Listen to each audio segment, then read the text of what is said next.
our law of supply. I'll read out the introduction and explain you accordingly. The law of supply is also a fundamental principle of economic theory, like law of demand. It was introduced by Professor Alfred Marshall in his book Principles of Economics, which was published in 1890. The law explains the functional relationship between price and quantity supplied. मतलब ये भी law of demand जितना ही जरूरी है, इसको भी professor Alfred Marshall ने principles of economics वाली उनकी किताब में पब्लिश किया है, जो किताब पब्लिश हुई थी उसमें इंट्रोड्यूस किया है। और ये लॉ में हम क्या देख रहे हैं, तो रिलेशनशिप कौन सी दो वेरिएबल्स के बीच में, तो प्राइस और क्वांटिटी सप्लाइड। पहले हम लोग देख रहे थे प्राइस एंड क्वांटिटी डिमांडेड, जब हम लोग ने देखा law of demand. Now we are looking at law of supply. Here we will study the relationship between price and quantity supplied. Now, what is the statement of the law? What is this law saying? Other things being constant, higher the price of a commodity, more is the quantity supplied, and lower the price of a commodity, less is the quantity supplied. मतलब वो लोग बोल रहे हैं बाकी चीजें constant रहने दो, पर जब ही प्राइस किसी भी एक कमोडिटी की ज्यादा होगी तब कोई भी सेलर क्या करेगा, ज्यादा चीजें सप्लाई करेगा, ज्यादा क्वांटिटी सप्लाई करेगा, और प्राइस जैसे कम होगी वो कम सप्लाई करेगा। In simple words, other factors remaining constant, a rise in price results in a rise in quantity supplied and vice versa. Thus, there is a direct relationship between price and quantity supplied. ठीक है, तो क्या है इसमें direct relationship है। Last time भी मैंने बताया था प्राइस और क्वांटिटी सप्लाइड में डायरेक्ट रिलेशनशिप है। What is direct relationship? When the price increases quantity supplied also increases, and when price decreases quantity supplied also decreases. मतलब ये दोनों साथ में चल रहे हैं। ठीक है, तो अभी इसमें है ना, हम लोग को कुछ चीजें लॉ के टाइम पे सिंबॉलिकली याद रहती है, तो रखो याद। मैं एक बार बता रही हूँ, बस टेक्स्ट बुक में है इसलिए। सप्लाई के लिए कौन सा सिंबल है? एस है। ठीक है, फंक्शन सप्लाई के लिए सिंबल एस है। एस हम लोग जो एस, हाँ, संजीव और संदीप वाला एस। हाँ हाँ। फिर कमोडिटी के लिए एक्स है। एक्स फॉर श्रुतिका दीदी। नहीं नहीं, ये एक्स है। एक्स एक्स वाई जेड वाला एक्स। हाँ ठीक है, तो सप्लाई वाला एस हमारा वाला एस है, कमोडिटी वाला एक्स है, एक्स वाई जेड वाला, फंक्शन वाला एफ है। ये एक्स वाई जेड वाला एक्स और फंक्शन वाला एफ जो है ये एकदम ये लोअर केस के वर्ड्स है। सप्लाई वाला एस जो है वो कैपिटल है, और प्राइस ऑफ कमोडिटी वाला पी जो है वो भी कैपिटल है। ये इतना ज्यादा जरूरी नहीं है, पर एग्जाम में तुम आंसर में डाल सकते हो कि सिंबॉलिकली हम ऐसे बताएंगे कि S of X is equal to F of P X. हम लोगों ने डिमांड का देखा था, है ना, तो उसी तरीके से ये S X is equal to F bracket P X है। ठीक है, अभी हम लोगों ने पहले भी देखा था कि कोई भी लॉ सीखने के टाइम पे first we look at the statement of the law, then the next thing that we come across is assumptions of the law, that we have to assume some things before explaining the law. So we'll see what are the assumptions of law of supply. First is constant cost of production. मतलब production की जो cost है, produce करने के लिए लगने वाली cost है, वो क्या है? कांस्टेंट है, उसमें कोई बदलाव नहीं आ रहे हैं। What are they saying? It is assumed that there is no change in the cost of production. A change in the cost of production will affect the profits of the seller. Therefore, less quantity will be supplied at the same price. वो लोग यही बोल रहे हैं कि हम ऐसा assume करेंगे कि प्रोडक्शन के कॉस्ट में कोई बदलाव नहीं आ रहा है, क्योंकि अगर बदलाव आएगा तो उससे सेलर के प्रॉफिट के सेलर को जो प्रॉफिट मिलने वाला है उस पर कुछ ना कुछ फर्क पड़ेगा, और इसीलिए कम क्वांटिटी सप्लाई हो जाएगी वही सेम प्राइस पे। तो इसलिए हम लोग को क्या करना है? ऐसे अज्यूम करना है, क्योंकि अगर हम लोग कुछ चीज बेच रहे हैं समझो 10 रुपए की, तो उसको 10 ही प्रोड्यूस करने के लिए समझो मुझे कोई चीज 10 रुपए लगने वाले हैं, तो 10 ही रुपए लगेंगे अभी के लिए, ऐसे अज्यूम करेंगे, उसमें कोई चेंजेस नहीं आएंगे। ठीक है, नेक्स्ट है कांस्टेंट टेक्निक ऑफ प्रोडक्शन। मतलब प्रोड्यूस करने का जो तरीका है वो सेम है, उसमें कोई बदलाव नहीं आ रहा है। It is assumed that the technique of production does not change. Improved technique of production may lead to an increase in production. Thus, in turn, may lead to increase in supply at the same price. अभी वो लोग बोल रहे हैं कि अगर कोई improvement आ जाती है प्रोड्यूस करने के तकनीक में, तो फिर उससे क्या हो जाएगा कि हम ज्यादा प्रोडक्शन करने लग जाएंगे, और फिर क्या हो जाएगा कि हमें जो 10 रुपए ही लग रहा है उसमें बहुत ज्यादा प्रोडक्शन हो जाएगा। तो हमें ऐसे कुछ इम्बैलेंस नहीं चाहिए। हमारा कॉस्ट भी उतना ही रहेगा, हमारी हमारी जो टेक्निक है कोई गुड या कमोडिटी को प्रोड्यूस करने की, हम उसे भी सेम ही रखेंगे, क्योंकि उसमें कोई चेंजेस आएंगे तो हमारा या तो प्रोडक्शन बढ़ जाएगा या तो कम हो जाएगा। हमें सेम रखना है, इसलिए उसको हम कोई चेंजेस नहीं ला रहे। फिर थर्ड है no change in weather conditions. It is assume that there is no change in weather conditions. जो क्लाइमेट है, वेदर है, वो पूरा सेम है, उसमें कोई चेंजेस नहीं है, क्योंकि नेचुरल कैलामिटीज, फ्लड्स, अर्थक्वेक, ये सब से क्या हो सकता है, हमारे प्रोडक्शन में प्रॉब्लम आ सकती है और उससे हमारा सप्लाई कम हो सकता है।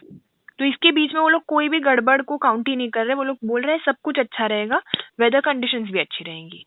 फोर्थ है no change in government policy. It is also assumed that government policies like taxation policy, trade policy, etc. remain unchanged. मतलब गवर्नमेंट जो टैक्स लगा रहा है उसमें कुछ बढ़ा नहीं है, कुछ कम नहीं हुआ है। तो जो कुछ भी पॉलिसीज होती है गवर्नमेंट की, उसमें कोई चेंज नहीं है, ताकि हमारे सेलिंग पे भी कुछ फर्क ना पड़े। यहाँ पर वो लोग वही अज्यूम कर रहे हैं, सब नॉर्मल है, कोई चेंज नहीं है, सब कांस्टेंट है। फिफ्थ है no change in transport cost. It is assumed that there is no change in the condition of transport facilities and transport cost. For example, better transport facility increases supply at the same price. वो लोग बोल रहे हैं कि transport में भी जितने पैसे लग रहे हैं, जितना कॉस्ट लग रहा है हमें, उतना ही लगेगा, उतना ही लगेगा पूरा टाइम, हम लोग जब ये लॉ को अप्लाई कर रहे हैं तभी। क्योंकि अगर ट्रांसपोर्ट का अचानक से कुछ बेटरमेंट हो जाती है, फैसिलिटी और अच्छी हो जाती है, तो उससे क्या हो जाएगा कि हमें हमारा कम पैसे में सप्लाई बढ़ जाएगा। तो हमें ऐसे इम्बैलेंस नहीं चाहिए, हम बोलेंगे कि जितना पहले था अभी भी उतना ही लग रहा है, कोई चेंजेस नहीं आने चाहिए, हमें सब कॉन्स्टेंट चाहिए। ठीक है। उसके बाद सिक्स्थ है prices of other goods remain constant. Price of other goods are assumed to remain constant, उनमें कोई बदलाव नहीं आ रहा है। इफ दे चेंज, क्योंकि अगर प्राइजेस चेंज होती है तो law of supply true hold नहीं कर पाएगा, क्योंकि प्रोड्यूसर क्या करेगा, उसके जो रिसोर्सेस है उसको अदर प्रोडक्ट्स को प्रोड्यूस करने में लगा देगा। वो लोग बोल रहे हैं कि हमारे सारे गुड्स जो है वो सेम प्राइस के होंगे, उसमें अगर कुछ बदलाव आ जाता है तो फिर क्या करेगा, प्रोड्यूसर फिर सोचेगा कि नहीं, मैं अपने रिसोर्सेज से काम करता हूँ, इसमें अच्छे पैसे मिल रहे हैं। समझो कि मैं अभी पेन और पेंसिल दोनों प्रोड्यूस कर रही हूँ, ठीक है, तो समझो पेंसिल की प्राइस बढ़ गई है, तो मैं क्या करूंगी कि ओके, मेरा जो लेबर है, जो कुछ भी रिसोर्सेस है मेरे पास, तो मैं एक काम करती हूँ, पेंसिल की प्राइस बढ़ गई है, पेंसिल के पीछे बहुत पैसे मिल रहे हैं, तो मैं ज्यादा पेंसिल्स प्रोड्यूस करती हूँ। तो नहीं, हमें ऐसे नहीं करना है। बाकी सब, क्योंकि प्राइस बढ़ने के कारण यहाँ पे सेलर का दिमाग थोड़ा चेंज हो गया, उसने क्या किया, वो सोच रहा है रिसोर्सेस को पेंसिल के जगह पर मैं अलॉट कर देता हूँ। तो नहीं, वो ऐसे नहीं करेगा, वो कोई भी दूसरी चीज की प्राइजेस बढ़ेगी नहीं, कम नहीं होगी, ताकि सेलर का दिमाग भी चेंज ना हो। सेवेंथ है no future expectations. The law also assumes that the seller do not expect future changes in the price of the product. के सेलर ऐसा नहीं सोचेगा कि ओके, मैं पेन बेच रहा हूँ तो ये पेन की प्राइस कुछ 1-2 महीने में बढ़ने वाली है, तो अभी के लिए मैं नहीं बेचता हूँ, ऐसा कुछ नहीं होगा। सेलर अभी प्रोड्यूस करेगा, अभी मतलब सप्लाई करेगा। तो ये सब चीजों की वजह से हमारी जो कंडीशंस है वो कांस्टेंट रहेगी, कोई भी बदलाव नहीं आएगी, कोई गड़बड़ नहीं आएगी। तो अजम्पशंस क्लियर है दोनों को? यस दीदी। Okay, very good. तो अभी जैसे हमने देखा था पहले भी लॉ ऑफ डिमांड में, हमने अजम्पशंस देखे, फिर उसके बाद हम लोग क्या देखते हैं, अजम्पशंस के बाद हम लोग एक टेबल और डायग्राम देखते हैं। ठीक है। तो डिमांड का तुम लोगों को तो याद है, डिमांड वाला जो डायग्राम था वो क्या था, लेफ्ट टू राइट डाउनवर्ड्स था। पर अभी सप्लाई का याद रखना, इसका उल्टा है, लेफ्ट टू राइट अपवर्ड्स जाता है, राइट ऊपर, हाँ ऊपर जाता है। यस। तो उसके पहले हम लोग को टेबल ड्रॉ करना पड़ेगा। तो इसके टेबल में क्या है, प्राइस है, प्राइस ऑफ कमोडिटी एक्स है, और दूसरे कॉलम में है सप्लाई। हम लोग उसमें देख रहे थे price of commodity x and demand, अभी इसमें देखेंगे price of commodity x and supply. ठीक है। तो प्राइस ऑफ कमोडिटी जब 10 होगी तब सप्लाई कितनी होगी, 100। फिर आगे प्राइस 20 रुपए हो जाएगी तो सप्लाई कितना होगा, वेरी गुड, 30, 300, 40, 4, 50, 500। हाँ, तो बन गया हमारा टेबल। हो गया, दिमाग में आ गया टेबल कैसा है? या प्राइस, हाँ प्राइस जैसे Same. बढ़ रही है हमारा सप्लाई भी जो है वो बढ़ रहा है, राइट। बढ़ रहा है 10 से 50 हुआ और सप्लाई 100 से 500 हो गया। फिर हम लोगों को ये टेबल बनाने के बाद क्या करना है, ये टेबल को एक्सप्लेन करना है। तो टेबल को हम लोग एक्सप्लेन कैसे करेंगे, तो the table explains the direct relationship between price and quantity of commodity supplied. When price rises from 10 to 20, 30, 40, 50, supply also rises from 100 to 200, 300, 400 and 500 units respectively. It means when price rises, supply also rises, and when price falls, supply also falls. Thus, there is a direct relationship between price and quantity supplied. ठीक है, table का explanation clear है। बस बताना है कि हमारा price 10 से 50 गया तो हमारा सप्लाई भी 100 to 500 गया। इससे हमें समझ में आता है कि दोनों के बीच में एक डायरेक्ट रिलेशनशिप है। ठीक है, टेबल एक्सप्लेनेशन हो गया। मैं अभी जब हम लोग सीख रहे हैं तभी मैं तुम लोगों को आंसर का फॉर्मेशन भी बता रही हूँ, हाँ, इसलिए ध्यान रखना। तो हम लोगों ने क्या किया, ये आंसर स्टार्ट करने, लॉ स्टार्ट करने के टाइम पे हमने पहले मीनिंग लिखा ये लॉ का, मतलब पहले लिखा कि अल्फ्रेड मार्शल की बुक में प्रिंसिपल्स ऑफ इकोनॉमिक्स जो 1890 में पब्लिश हुई है वो बुक का है। फिर हमने क्या बताया, ये लॉ क्या है, लॉ ऑफ सप्लाई क्या है, उसका स्टेटमेंट बताया। फिर हमने अजम्पशंस देखे, अजम्पशंस के बाद हम लोगों ने टेबल देखा, टेबल के बाद हम क्या करेंगे, ये टेबल पे बेस्ड ग्राफ बनाएंगे, राइट। तो ये ग्राफ कैसे होगा, हमेशा याद रखना है, y एक्सिस पे प्राइस होगी, x एक्सिस पे क्वांटिटी होगी, ठीक है। और फिर y एक्सिस पे हम लोग लिखेंगे 10, 20, 30, y एक्सिस मतलब स्टैंडिंग वाली जो एक्सिस है वो, ठीक है। तो y एक्सिस पे हम लिखेंगे 10, 20, 30, 40, 50, x एक्सिस पे हम लिखेंगे 100, 200, 300, 400 और 500, ठीक है। और फिर हम लोग एक लाइन बनाएंगे जो लेफ्ट से राइट हैंड साइड ऊपर की तरफ जाती हो, ठीक है। तो हमारा बन गया सप्लाई कर्व। एक समझ में आ गया? हाँ ओके तो अभी ये ग्राफ को भी हमें एक्सप्लेन करना होगा। तो ग्राफ को हम लोग एक्सप्लेन कैसे करेंगे, वो लोग बोल रहे हैं in the figure X axis represents quantity supplied, Y axis represents price of the commodity, supply curve S S slopes upwards from left to right which has a positive slope. मतलब जो upwards जाता है left to right वो उसका slope कैसे होता है, positive होता है। It indicates a direct relationship between price and quantity supplied. हो गया ग्राफ का एक्सप्लेनेशन, इतना क्लियर है? यस ओके तो हमारा अजम्पशंस और लॉ जो मेन पार्ट है वो करके हो गया है। अगर वो लोग एग्जाम में एक्सेप्शंस पूछते हैं तो अभी हम लोगों को एक्सेप्शंस देखना है, ठीक है। तो अभी एक्सेप्शंस क्या है कि हमारा लॉ कब कब काम नहीं करता, ठीक है, कहाँ कहाँ पर अप्लाई नहीं होता। तो first is supply of labour. ऐसे केस में हमारा लॉ अप्लाई नहीं होता, क्यों? तो labour supply is the total number of hours that workers to work, एक मिनट, total number of hours that workers to work at a given wage rate. मतलब वर्कर्स एक वेज के रेट पर कितने घंटे काम करते हैं, इसको बोलते हैं labour supply. It is represented graphically by a supply curve. In case of labour as the wage rate rises, जैसे ही समझो कि तुम समझो लेबरर हो, तुम अपना लेबर देने जा रहे हो, तो अगर वेज रेट राइज होगी तो हमारा लेबर सप्लाई ऑफ लेबर भी बढ़ जाएगा। हमारा मतलब क्या होगा, आवर्स ऑफ वर्क जो होंगे वो भी बढ़ जाएंगे क्योंकि हमें ज्यादा वेज मिल रही है, अभी ज्यादा पैसे मिल रहे हैं। सो supply curve slopes upwards. Supply of labour मतलब क्या है, जो जितने घंटे हम हमारा काम कर रहे हैं falls with a further rise in wage rate, and supply curve of labor bends backward.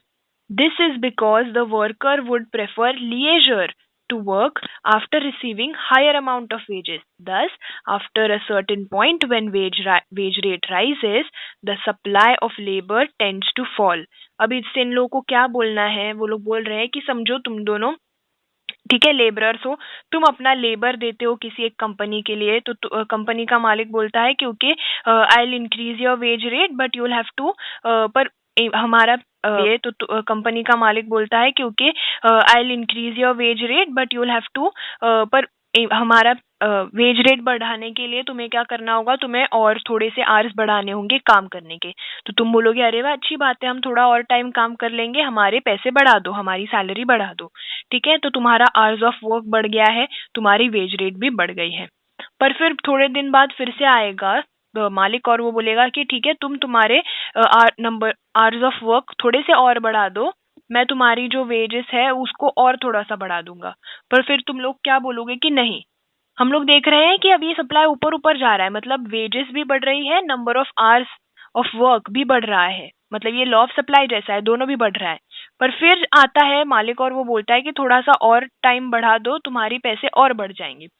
तो लेबरर क्या बोलता है, तुम लोग क्या बोलोगे कि अरे नहीं, अभी हम लोगों को कुछ फैमिली के साथ टाइम स्पेंड करना है, थोड़ा एंटरटेनमेंट चाहिए, थोड़ी रेस्ट चाहिए, हम और ज्यादा पैसे पर भी और काम नहीं करेंगे। तो क्या हो गया, हमारा वहीं पर हम लोग रुक गए और फिर क्या हो जाएगा, हमारा आवर्स ऑफ वर्क गिर जाएगा। वो बोलेगा ठीक है तुम्हारा ये बढ़ गया है, तुम्हारी वेजेस बढ़ गई है, पर वेजेस बढ़ने के बाद भी हमारा आवर्स ऑफ वर्क हम लोग रेडी नहीं है, हम लोग बोलेंगे कि नहीं, we need some rest, we need some leisure time, हम लोग एक्स्ट्रा काम नहीं करेंगे। तो अगर वेज रेट भी बढ़ रहा है तो हमारा जो आवर्स ऑफ वर्क है वो उल्टा नीचे नीचे आ रहा है, क्योंकि हम लोग जितना पैसा ले रहे हैं उतना काम नहीं कर रहे हैं। तो इसीलिए वो लोग बोल रहे हैं एक पॉइंट के बाद जब वेज रेट बढ़ेगी, हमारा सप्लाई ऑफ लेबर जो है वो नीचे गिरेगा। ठीक है, तो ये हमेशा ही लॉ ऑफ मतलब लॉ ऑफ सप्लाई अप्लाई नहीं करता, जैसे यहाँ पर नहीं कर रहा है, एक पॉइंट तक किया उसके बाद वो उल्टा रिटर्न आने लग गया। तो वो लोग ये चीज को है ना एक एक्सप्लेन कर रहे हैं एक टेबल और कर्व से। तो वो लोग बोल रहे हैं कि समझो 1 घंटा काम करते हो तुम, तो तुम्हें 100 रुपीज मिलते हैं। ठीक है, तो एक दिन में अगर तुमने 5 घंटा काम किया तो तुम्हें कितने वेजेस मिलेंगी, 500। 500, वेरी गुड।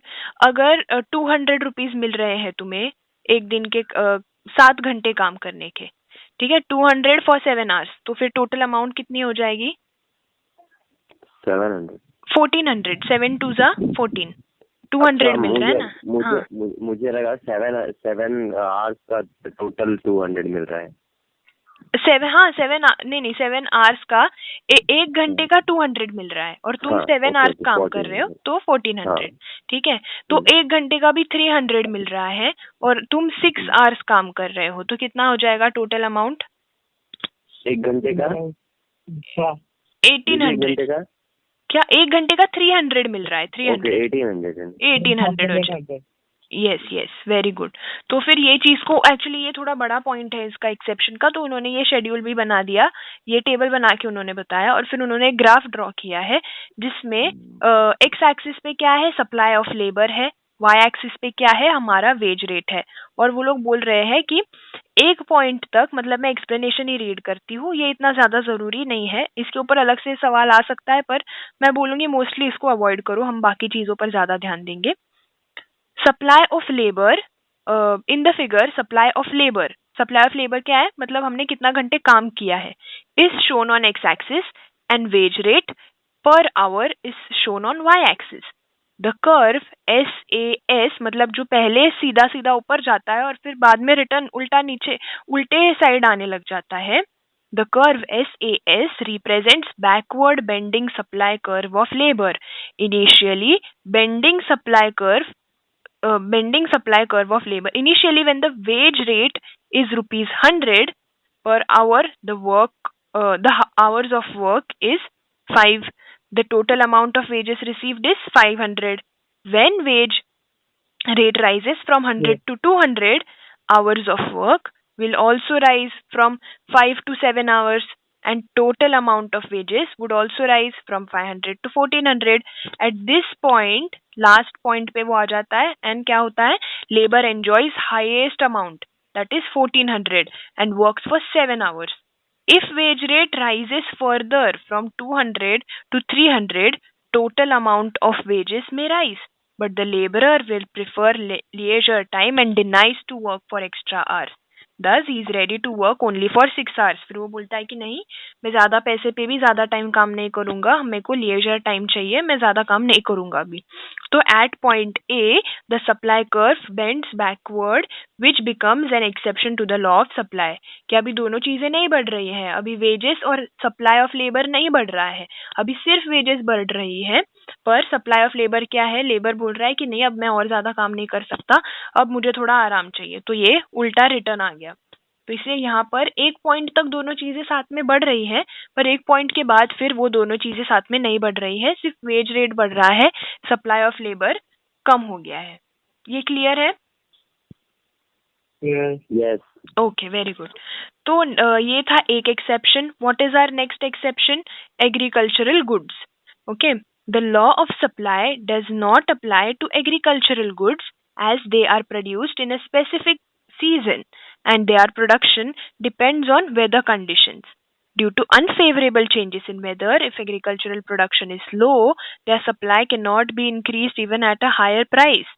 वो लोग बोल रहे हैं कि एग्रीकल्चरल गुड्स के ऊपर ये लॉ अप्लाई नहीं करता. क्यों? क्योंकि ये कोई एक स्पेसिफिक सीजन में ही प्रोड्यूस करते हैं हम, और इसका बहुत जो ये है वो डिपेंड करता है वेदर कंडीशंस कैसी है, उसके ऊपर ये प्रोड्यूस डिपेंड करता है कि अच्छा आएगा या नहीं आएगा. तो फिर वो लोग बोल रहे हैं कि अगर कोई अनफेवरेबल चेंजेस आ गए वेदर में जिसकी वजह से हमारा प्रोडक्शन बहुत कम हुआ है, एग्रीकल्चरल प्रोडक्शन, तो हम लोग वो लोग बोलेंगे कि हम लोगों ने लॉ में देखा कि जैसे प्राइस बढ़ रही है सप्लाई भी बढ़ रहा है, पर अगर प्रोडक्शन ही नहीं हुआ है तो फिर हम लोग कितनी भी प्राइस बढ़ा दो, क्या हम लोग सप्लाई बढ़ा सकते हैं? नहीं बढ़ा सकते, क्योंकि प्रोडक्शन ही नहीं हुआ है. तो एग्रीकल्चर के केस में क्योंकि ये वेदर के ऊपर बहुत डिपेंड करता है, तो एग्रीकल्चरल गुड्स के ऊपर हमारा ये लॉ ऑफ सप्लाई अप्लाई नहीं करता, क्योंकि लॉ ऑफ सप्लाई बोलता है जैसे प्राइस बढ़ेगी वैसे सप्लाई भी बढ़ेगा, पर प्रोडक्शन ही नहीं है तो हम सप्लाई कहाँ से बढ़ाएं. इसलिए यहाँ पर सिंस ये क्लाइमेटिक कंडीशन एंड वेदर के ऊपर डिपेंड करता है, एग्रीकल्चरल गुड्स के ऊपर ये लॉ अप्लाई नहीं करता. ठीक है. Now, third exception is urgent need for cash.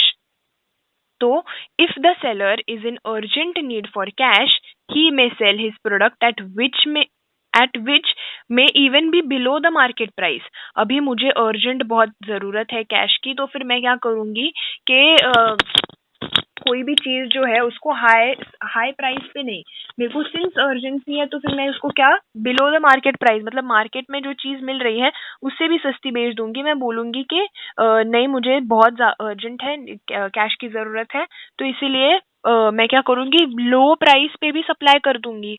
तो ये हमारे लॉ ऑफ सप्लाई के अगेंस्ट जा रहा है. तो इसलिए यहाँ पर भी जब हम लोग को अर्जेंट नीड होती है कैश की, तभी हम लोग प्राइस के हिसाब से सप्लाई नहीं करते हैं, तब हम लोग कम प्राइस पे भी हमारा सप्लाई कर देते हैं जो भी हमारे पास है. तो ये था थर्ड पॉइंट. फोर्थ है perishable goods. In case of perishable goods, the supplier would offer to sell more quantities at lower prices to avoid losses. For example, vegetables, eggs, etc. Perishable goods के बारे में वो क्या बोल रहे हैं, तो सप्लायर क्या करेगा, ज्यादा क्वांटिटी बेचेगा लोअर प्राइस पे. ठीक है, क्योंकि उसको लॉस नहीं चाहिए. वो ऐसे नहीं बोलेगा कि प्राइस बढ़ने दो मेरे, मतलब समझो मैं फ्रूट्स बेच रही हूँ तो मेरे फ्रूट्स की प्राइस बढ़ने दो तभी मैं अपना सप्लाई बढ़ाऊंगी. नहीं, मैं रुक नहीं सकती हूँ क्योंकि पेरिशेबल है, वो खराब हो जाएगा. तो अगर प्राइस कम है तभी भी मुझे सप्लाई करना ही पड़ेगा, बहुत सारा सप्लाई भी मेरे को करना पड़ेगा, क्योंकि समझो मेरे पास बहुत सारे एप्पल्स हैं तो मैं ऐसे रुक नहीं सकती क्योंकि प्राइस बढ़ेगा तब मेरा सप्लाई बढ़ाऊंगी. नहीं, क्योंकि ये पेरिशेबल है, क्योंकि ये खराब हो जाएगा, तो कम प्राइस पे भी मुझे अपना सप्लाई बढ़ाना पड़ेगा. तो पेरिशेबल गुड्स की केस क्लियर है? Yes. ओके. फिफ्थ है rare goods. The supply of rare. हाँ, फिफ्थ है रेयर गुड्स. रेयर जो बहुत रेयरली मिलते हैं ना, वो. तो supply of rare goods cannot be increased or decreased according to its demand. Even if the price rises, supply remains unchanged. For example, rare paintings, old coins, antique goods, etc. तो rare goods के बारे में वो क्या बोल रहे हैं, इसका सप्लाई ना तुम बढ़ा सकते हो ना तुम कम कर सकते हो, कितनी भी डिमांड उसकी हो जाए, क्योंकि अगर इसकी प्राइस बढ़ती भी है तो ये सिंस रेयर है, ये कुछ गिने चुने ही चीजें हैं, तो तुम यहाँ ऐसा नहीं बोल सकते क्योंकि प्राइस बढ़ गया है इसका सप्लाई भी बढ़ा दो। नहीं, इसका प्राइस कितना भी बढ़ जाए, ये जितना है इसका सप्लाई उतना ही रहेगा, इसके सप्लाई में ज्यादा कोई चेंजेस नहीं होंगे। क्योंकि जैसे कोई पेंटिंग्स है, कॉइन्स है, तुम बोलो नहीं नहीं इसकी प्राइस बढ़ा दो तो इसका नहीं, प्राइस बढ़ा दो तो सप्लाई भी बढ़ जाएगी, नहीं, एक ही पेंटिंग है तो तुम इसकी सप्लाई कैसे बढ़ा सकते हो प्राइस बढ़ाने के साथ साथ। तो यहाँ पर राइट। क्या करता है, ये लॉ हमारा जो है वो अप्लाई नहीं करता। क्लियर है? यस, क्लियर है। Okay, very good. तो आगे है वेरिएशंस इन सप्लाई, जिसमें expansion of supply, contraction of supply है, और चेंजेस इन सप्लाई। जैसे हम लोगों ने डिमांड वाले इसमें देखा था ना, एक्सपांशन, कॉन्ट्रैक्शन और इंक्रीज एंड डिक्रीज। तो ये वो ये है, तो देख ले वो आज। हाँ चलेगा। चलेगा संजीव, कंटिन्यू करें? हाँ चलेगा, मेरे पास 20% बैटरी है, मैं अगर बीच से चला गया तो सॉरी। ओके, तो एक काम करते हैं कि हम लोग वेरिएशन इन सप्लाई आज देख लेते हैं, चेंजेस इन Okay. सप्लाई, और उसके आगे भी थोड़ा सा कुछ है कॉन्सेप्ट ऑफ कॉस्ट रेवेन्यू, वो नेक्स्ट क्लास में देखेंगे। ठीक है? ओके फाइन, चलेगा। ठीक है। वेरिएशंस इन सप्लाई क्या है देखते हैं। When quantity supplied of a commodity varies due to change in its price, other factors remaining constant, it is known as variations in supply। वो लोग बोल रहे हैं कि जब हम लोग कोई भी क्वांटिटी, किसी भी कमोडिटी की क्वांटिटी में कोई चेंजेस लाते हैं, क्यों? क्योंकि उसकी प्राइस चेंज हो जाती है, बाकी फैक्टर्स कांस्टेंट है, सिर्फ प्राइस में कोई बदलाव आने के बाद जब हम लोग क्वांटिटी सप्लाई में कुछ चेंजेस लाते हैं तो इसको बोलते हैं वेरिएशन। तो वेरिएशंस में भी दो टाइप्स है, फर्स्ट क्या है, एक्सपांशन है, दूसरा है कॉन्ट्रैक्शन। एक्सपांशन क्या है, तो जब ही expansion of supply refers to rise in the quantity supplied, यहाँ पर सप्लाई हमारा क्या हो रहा है, राइज हो रहा है due to rise in price, क्योंकि हम लोग को पता है सप्लाई कब बढ़ता है, तो जब प्राइस बढ़ती है। तो due to supply, due to rise in price of a commodity, other factors remaining constant, बाकी फैक्टर्स में कोई चेंज नहीं है, वो कांस्टेंट है। Expansion in supply leads to upward movement on the same supply curve due to rise in price। अभी इसमें भी है ना, सबके एक एक डायग्राम है। तो इसमें क्या हो जाता है कि हम लोग एक पॉइंट पे है, तो एक पॉइंट से जैसे, इसीलिए हम लोग को थोड़ा डिफिकल्ट जाने, मतलब हाँ डिफिकल्ट है नहीं, लेकिन इसके लिए थोड़ा डायग्राम को डिफिकल्ट। तो एक हम लोग अगर थियोरी वाला पार्ट भी अच्छे से कर लेते हैं ना, तो डायग्राम्स का कुछ ऐसे ज्यादा आएगा नहीं, सिर्फ लॉज के डायग्राम्स हम लोग अच्छे से करके इस बार तो रखेंगे। नहीं आने वाले, इस बार तो ऑब्जेक्टिव टाइप के ज्यादातर क्वेश्चन आएंगे। अच्छा ठीक है, तो अभी इसलिए हम लोग, मैम भी बता रहे थे। अच्छा मैम बता रहे थे, क्या बता रहे थे मैम? मैम बोल रहे थे कि भाई इस बार ज्यादा डीपली नहीं क्वेश्चन आने वाला है, ज्यादातर तुम लोग ऑब्जेक्टिव टाइप के क्वेश्चन रेडी करो, और उसके बाद कुछ डायग्राम बता रहे थे छोटे मोटे, और ज्यादा डीपली बोले थे नहीं आने वाला है। ओके ओके, तो एक बार हम लोग एक क्लास इसी के ऊपर ले लेंगे कि कॉलेज में क्या बोला है, क्या इम्पोर्टेंट है क्या नहीं है। ठीक है, तो अभी के लिए मैं कॉन्सेप्ट एक्सप्लेन करके रख देती हूँ कि एक्सपांशन कब होता है सप्लाई में। तो वो लोग बोल रहे हैं जब सिर्फ प्राइस में कोई चेंज आने के कारण हमारा सप्लाई बढ़ जाता है, बाकी फैक्टर्स कांस्टेंट रहेंगे, सिर्फ प्राइस में राइज होने के कारण हमारा सप्लाई बढ़ जाता है, तब उसको बोलते हैं एक्सपांशन ऑफ सप्लाई। ठीक है, तो इसके बाद उन्होंने ये एक्सप्लेन किया है, डायग्राम को एक्सप्लेन किया है कि सप्लाई कर्व जैसे यही नीचे से ऊपर जा रहा है, left to right hand side ऊपर की तरफ। तो ये जब डायग्राम आपको मिलेगा तो अच्छे से समझ पाओगे, सिर्फ कॉन्सेप्ट याद रखो अभी के लिए, क्योंकि इसके ऊपर ऑब्जेक्टिव्स के क्वेश्चंस आ सकते हैं। तो ये था एक्सपांशन, जिसमें सिर्फ प्राइस में कोई चेंजेस आ रहे थे और हमारा सप्लाई चेंज हो रहा था। अभी है कॉन्ट्रैक्शन। एक्सपांशन में हमने देखा प्राइस बढ़ी, सप्लाई बढ़ा। कॉन्ट्रैक्शन में क्या है, तो contraction of supply refers to a fall in quantity supplied due to fall in the price of a commodity। तो अभी उल्टा है इसका, एक्सपांशन का उल्टा, कि प्राइस कम होने के कारण हमारा सप्लाई कम हो गया है, और यहाँ पर डाउनवर्ड मूवमेंट है। पहले कर्व पे अपवर्ड मूवमेंट थी, अभी ये नीचे की तरफ जा रहा है, क्योंकि प्राइस कम हो रही है, प्राइस कम हो रही है उसी के कारण हमारा सप्लाई कम हो रहा है। Other factors remaining constant. इतना समझ में आ गया? हाँ, तो वेरिएशन इन सप्लाई हमारा हो गया है कंप्लीट। नेक्स्ट क्लास में हम लोग चेंजेस इन सप्लाई देखेंगे और concepts of cost and revenue जो है वो देख लेंगे, तो हमारा चैप्टर फिर कंप्लीट हो जाएगा। बहुत छोटा चैप्टर है। हाँ, तो 3 इसमें हमने डिवाइड करके किया है ना, तो हो गया कंप्लीट।